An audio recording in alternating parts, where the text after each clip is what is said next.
As we come on the air tonight, we are seeing evidence that Russian forces are regrouping and gearing up for a renewed assault on Ukraine. These satellite images show a large military convoy more than 8 miles long with hundreds of vehicles as Russian forces seek full control of the east. And Ukrainians are getting ready. These soldiers using blue tape on makeshift uniforms to identify their allegiance, digging trenches, some with equipment that appears to be old, but they say they will fight with anything they're given. One volunteer acknowledges that everyone is scared. And it's not just the soldiers who are fearful.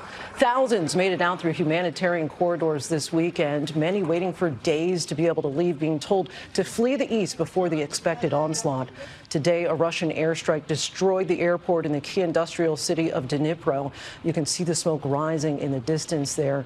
The death toll at the train station hit by a missile on Friday has risen to 57.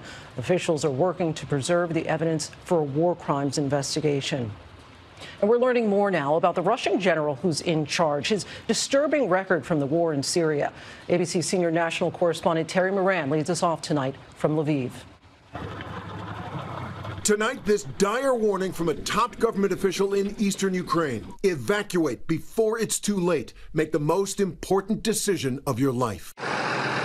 The decisive battle is coming in the east.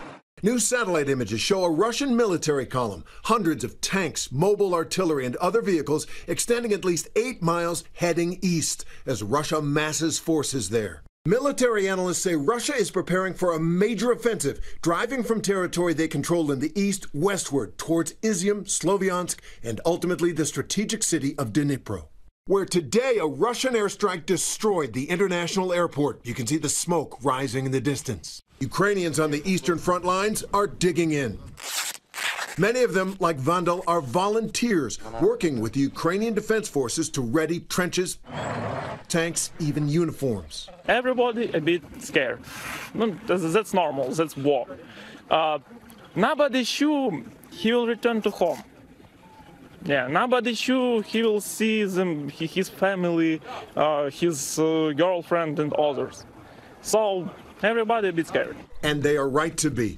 The Kremlin has appointed a new commander in Ukraine, General Alexander Dvornikov, and he's got a grim track record. He led Russia's brutal campaign in Syria in 2015 that human rights investigators say targeted civilians and flattened cities. No appointment of any general can erase the fact that Russia has already faced a strategic failure in Ukraine. This general will just be another author of crimes and brutality against Ukrainian civilians. Ukrainians say they've killed 7 Russian generals so far. But the Russian way of war, no matter who's in charge, has proved savage and brutal. That awful and now iconic image, this blood-soaked stuffed animal left behind at the Kramatorsk train station, was collected by police today, who plan to send it to the UN as evidence of war crimes and crimes against humanity committed by Russia. Tatiana Peregorda was one of the 4,000 or so there that day when a Russian missile screamed from the sky. Now, she's finally arrived to safety in Poland with her baby and describing the horrors she witnessed. Some people were injured without parts of their bodies. Small children were on the floor. We saw it all. The endless exodus from the war zones continues. More than 4,500 Ukrainians were evacuated through humanitarian corridors so far this weekend.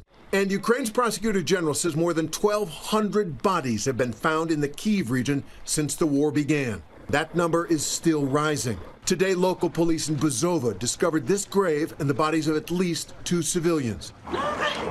The daughter of one of the victims, devastated. In nearby Borodyanka, shock still hangs in the air at the scale of the destruction there. I don't really believe my eyes that it is possible. There is no any single reason why to do it. I could understand the natural disaster, but it's not a natural disaster. It's not natural at all. Officials still expect dozens of victims may be under the rubble. Maria says she knows her daughter and son-in-law are among them. My children have been under the rubble for 36 days, she says. Now she cares for her grandchildren, orphans of Putin's war. There's loss and grief everywhere. Here in Lviv, hundreds gathered to pay respect to 2 soldiers killed in combat. One of them, 42-year-old Yuri Ruf, died defending Luhansk. He volunteered the first day of this war. His friend says he gave everything he had. His life was for Ukraine. So many laying down their lives on behalf of their country. Let's get right to Terry Moran in Lviv for us. And Terry, senior U.S. defense officials have been warning that occupying the Donbass region in the east is a major objective for the Russian army. Their previous offensive has, by all accounts, failed. Will this be different? It will, and Ukrainians think so, Lindsay. That's why they're saying the time is now for the United States and other countries to provide heavy weapons, tanks and artillery, because the Russians tried those lightning thrusts at Kyiv and other places, and they were defeated. And now it looks like they're going to deploy their strength, sheer manpower, sheer firepower in a grinding assault that could last for months. Lindsay? Terry Moran in Lviv for us. Thanks again, Terry. Hi, everyone. George Stephanopoulos here. Thanks for checking out the ABC News YouTube channel. If you'd like to get more videos, show highlights, and watch live event coverage, click on the right over here to subscribe to our channel. And don't forget to download the ABC News app for breaking news alerts. Thanks for watching.